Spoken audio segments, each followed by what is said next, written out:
आज हम दिल्ली पुलिस की 18 तारीख की फर्स्ट शिफ्ट का 50 क्वेश्चन करेंगे जीएस के, क्योंकि एडिक्विटी के बहुत सारे क्वेश्चन इसकी प्रीवियस एग्ज़ाम से पूछे जा रहे हैं और कई बार तो ऐसा हो रहा है कि इसकी जो चल रही एग्ज़ाम में से भी क्वेश्चन बहुत सारे रिपीट हो रहे हैं।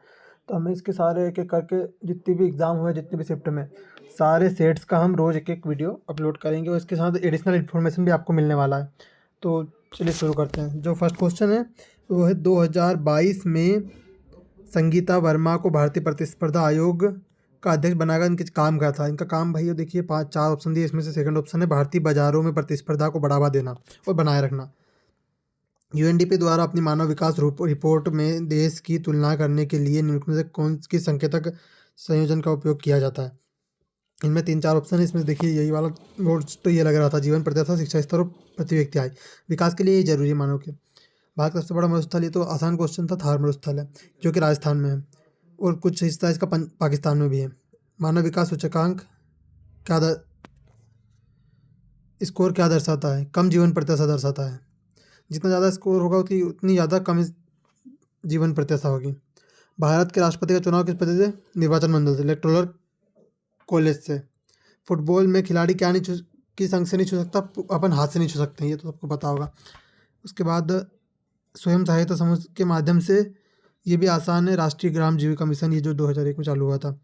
और आयुष्मान भारत योजना, ये भी पता है, आप लोग पढ़ सकते हैं इसको, टाइम ज़्यादा हो जाएगा। पीएम किसान योजना के तहत वित्तीय सहायता में किसानों को कैसे प्रदान की गई? सीधे बैंक खातों में डीबीटी के माध्यम से ना।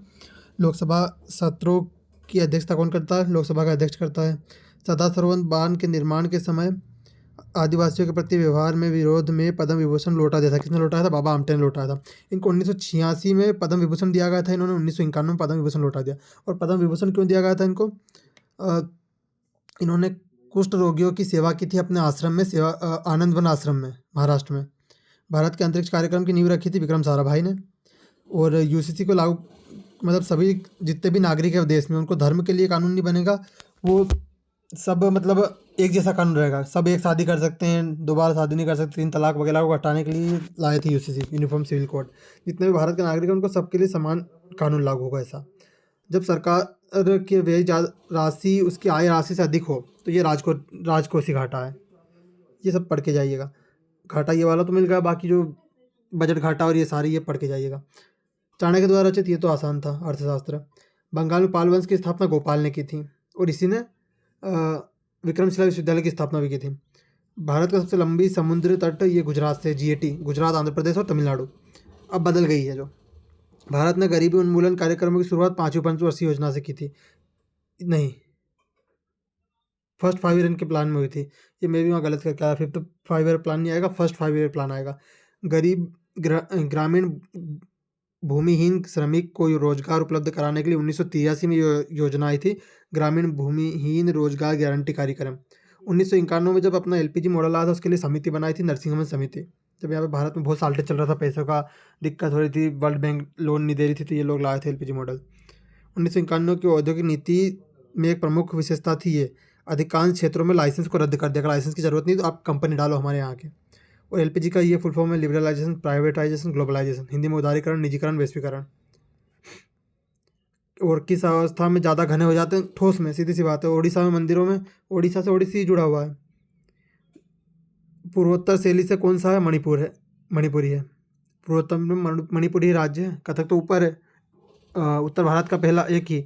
और ये जो ओडिसी है ये साउथ ईस्ट में आ गया है। और ईद उल फितर किस पर्व के समापन पे होता है?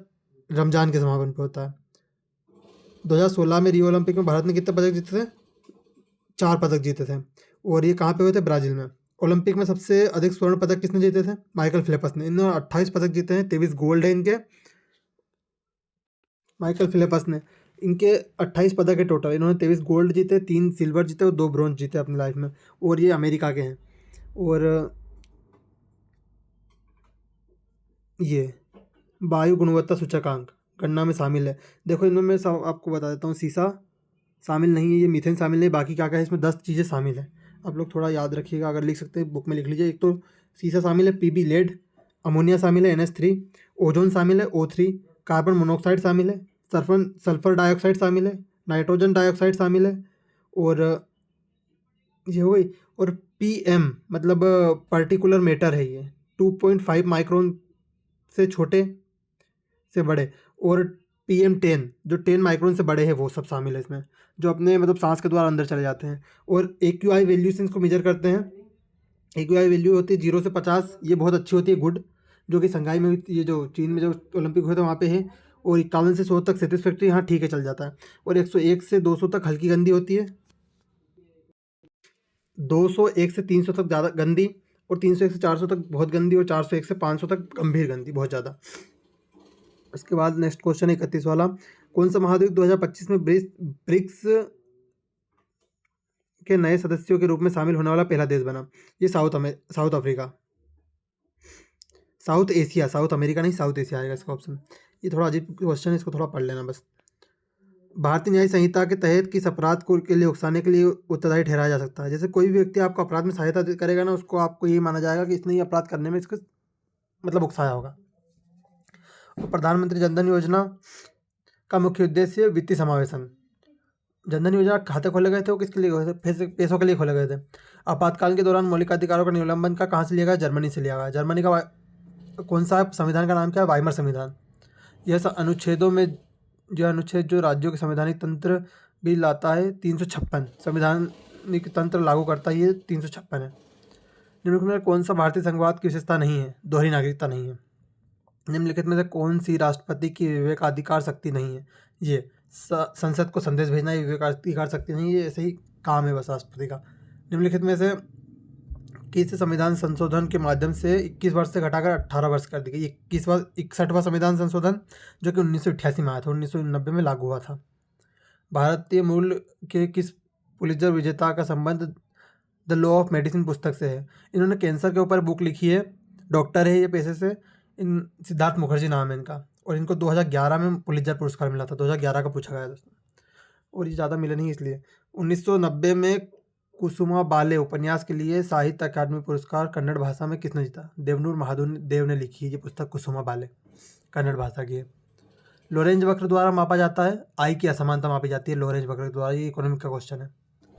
भारत में एक ग्रीष्मकालीन ओलंपिक में कितने पदक जीतकर अपना सर्वोच्च कुल पदक हासिल किए? 7 पदक जीते थे भारत ने।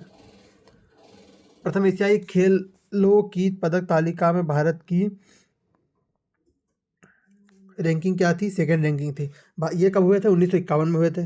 सबसे पहला आयोजन ही भारत में हुआ था, फर्स्ट एशियन गेम्स, और कहाँ पे? नई दिल्ली में हुए थे। इनका उद्घाटन किया था राजेंद्र प्रसाद जी ने, और 11 देशों ने भाग लिया था इसमें। 4 मार्च से 11 मार्च तक चले थे। फर्स्ट नंबर पे जापान है, 59 मेडल जीते थे जापान ने, 24 गोल्ड, 21 सिल्वर और 14 ब्रॉन्ज। इंडिया ने सेकंड स्थान पर था, 51 मेडल जीते थे, 15 गोल्ड, 16 सिल्वर और 20 ब्रॉन्ज। फिर वापस सेकेंड 90 जो एशियन गेम्स हुए उनकी मेज़बानी भारत ने की 1982 में। ये कहाँ पे हुए? नई दिल्ली में हुए, और 13 गोल्ड जीते हमने, 19 सिल्वर और 25 ब्रॉन्ज जीते थे, 57 टोटल जीते थे। और तब फर्स्ट कौन था? चाइना था, 153 मेडल जीते थे चाइना ने। और अभी जो लेटेस्ट हुआ तो 2023 में हांगजाओ चीन में हुआ है, 45 देशों ने भाग लिया इसमें, और फर्स्ट रहा चाइना, 383 मेडल जीते उसने, 201 तो गोल्ड है उसके, 111 सिल्वर और 71 ब्रॉन्ज है। और भारत की रैंकिंग रही 4th इसमें, 107 मेडल जीते भारत ने, 28 गोल्ड, 38 सिल्वर और 41 ब्रॉन्ज। भारत का अभी तक का सबसे अच्छा प्रदर्शन रहा है, और 45 देशों ने भाग लिया था यहाँ पे। कौन सा भारतीय एथलीट पुरुष श्रेणी में व्यक्तिगत ओलंपिक पदक जीतने वाला सबसे युवा भारतीय रहा है? मतलब स्त्री पुरुष में ऑल ओवर में सबसे युवा यह रहे, 17 साल के हैं अमन शेरावत, जब मेडल जीता था इन्होंने अभी पेरिस ओलंपिक में। इन्होंने 57 kg कुश्ती में इन्होंने ब्रॉन्ज जीता है। और ये अजय तिर्की बने हैं, भारत सरकार में भूमि संसाधन विभाग के सचिव बने, अजय तिर्की। ये MPI में IAS थे, अब रिटायर हो चुके हैं। जनवरी 2025 में आयोजित उत्तर प्रदेश समारोह में कौन सा राज्यपाल अधिकारी कार्यक्रम में भारत के उपराष्ट्रपति के शामिल हुए? आनंदीबेन पटेल होगी, क्योंकि यूपी की राज्यपाल आनंदीबेन पटेल ही है। फरवरी 2025 में किस केंद्रीय मंत्री ने मुंबई में नमस्ते स्कीम के तहत सैनिटेशन किट और आयुष्मान कार्ड बांटे? सैनिटेशन किट और आयुष्मान कार्ड बांटे, ये वीरेंद्र कुमार ने बांटे। वीरेंद्र कुमार हमारे यहाँ के central minister of social justice and empowerment है। ये सी करंट अफेयर का क्वेश्चन है। फरवरी 2025 में वित्तीय वर्ष 2024-25 के लिए पूंजी निवेश हेतु राज्यों की विशेष सहायता योजना के अंतर्गत कितनी परियोजनाओं को मंजूरी दी गई? फरवरी 2025 में 40 परियोजनाओं को मंजूरी दी गई थी। और international association of athletics federation की स्थापना कब हुई थी? इसकी स्थापना हुई थी 17 जुलाई 1912 को। कहाँ पे हुई थी? स्टॉकहोम में। स्टॉकहोम कहाँ पे? स्वीडन में। कब? 17 जुलाई 1912 को। महिलाओं का भाला फेंक स्पर्धा को ओलंपिक में कब शामिल किया गया? 1932 में। और 1932 का ओलंपिक कहाँ पे हुआ था? लॉस एंजलिस में, यूएसए में। और इसमें भारत की स्थिति क्या थी? भारत ने एक गोल्ड जीता था, वो भी हॉकी में। सिर्फ एक गोल्ड ही जीता था भारत ने। तो ये 50 क्वेश्चन हो गए हैं। दिल्ली पुलिस की फर्स्ट शिफ्ट के सारे क्वेश्चन कंप्लीट हो गए हैं। तो अगला वीडियो कर लेगा इस पर। एमटीएस के लिए आपको बहुत काम आने वाले क्वेश्चन, और एसएससी जीडी में भी काम आएंगे, क्योंकि एडुकेटिव बेस पे है सारे क्वेश्चन। और चैनल को लाइक, वीडियो को लाइक करें, चैनल को फॉलो करें, सब्सक्राइब करें।